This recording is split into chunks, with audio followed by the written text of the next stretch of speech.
నేను నాది. ఒక చిన్న కథ.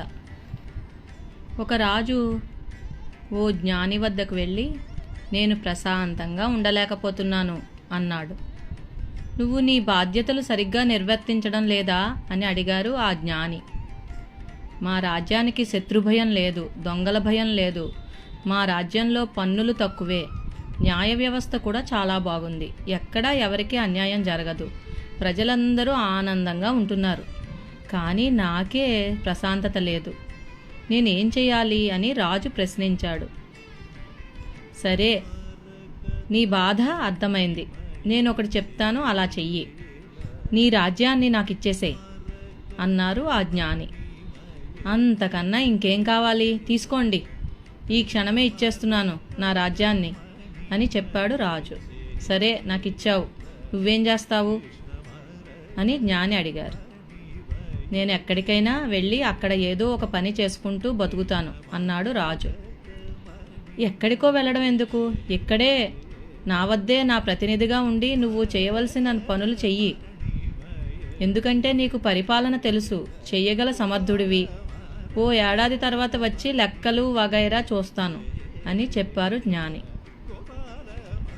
1 సంవత్సరం గడిచింది. జ్ఞాని రాజుని చూడటానికి వచ్చారు. రాజు మొహంలో ఆనందం కనిపిస్తోంది. ఎక్కడా ఆవగింజంత దిగులు కనిపించడం లేదు. జ్ఞానిని సాదరంగా ఆహ్వానించి సపర్యలు చేసి లెక్కలు చూపించాడు రాజు. ఆ లెక్కలు అలా పక్కన పెట్టు, కానీ నువ్వు ఇప్పుడు ఎలా ఉన్నావు అని అడిగారు జ్ఞాని. హాయిగా ఉన్నాను, కావలసినంత ప్రశాంతత అనుకోండి. మునుపెప్పుడు ఇంత హాయిగా లేను. మీకు నా ధన్యవాదాలు అన్నాడు రాజు. సరే గాని, పూర్వం నువ్వు చేసిన పనులకు ఇప్పుడు నువ్వు చేస్తున్న పనులకు ఏమైనా తేడాలు తెలిసాయా అని అడిగారు జ్ఞాని. లేదు, అప్పుడు చేసే పనులే ఇప్పుడు కూడా చేస్తున్నాను అని రాజు సమాధానమిచ్చాడు. అప్పుడు ఎందుకు మానసిక ఒత్తిడికి లోనయ్యావు? ఇప్పుడు ఆ ఒత్తిడి లేదా అని జ్ఞాని అడగ్గారు. రాజు అసలు విషయం తెలిసి జ్ఞాని వంక చూశాడు. అప్పుడు జ్ఞాని ఇలా అన్నారు. అప్పట్లో నువ్వు ఇది నా పని, నా బాధ్యత అని ఆలోచించావు. ఇప్పుడు నువ్వు ఇది నాది కాదు, నేనిక్కడ కేవలం ఒక ప్రతినిధిని అనుకున్నావు.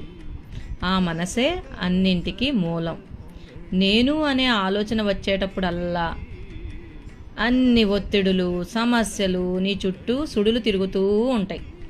అలా కాకుండా, ఈ ప్రపంచం నాది కాదు, ఈ దేహం నాది కాదు, ఈ ఊపిరి నాది కాదు, ఇవన్నీ నాకు ఇచ్చినవే తప్ప నా సొంతం కావు అని నువ్వు గ్రహిస్తే సమస్యలన్నీ, బాధలన్నీ పారిపోతాయి. ఈ మానసిక స్థితితోనే నువ్వు పరిపాలించు, నీ విధులు నువ్వు సాగించు, నీకు కావలసినంత ప్రశాంతత లభిస్తుంది అన్నాడు జ్ఞాని రాజుతో. ఇదండి చిన్న కథ. బాగుంది కదూ? ఏది మనది కాదు, అంతా ఆ పరమాత్మ ఇచ్చినదే. పరమాత్మ ఇచ్చింది మనం ఆహ్వానిస్తూ మన కర్తవ్య పాలన మనము నిర్వర్తిద్దాం. ఆనందంగా ఉందాం.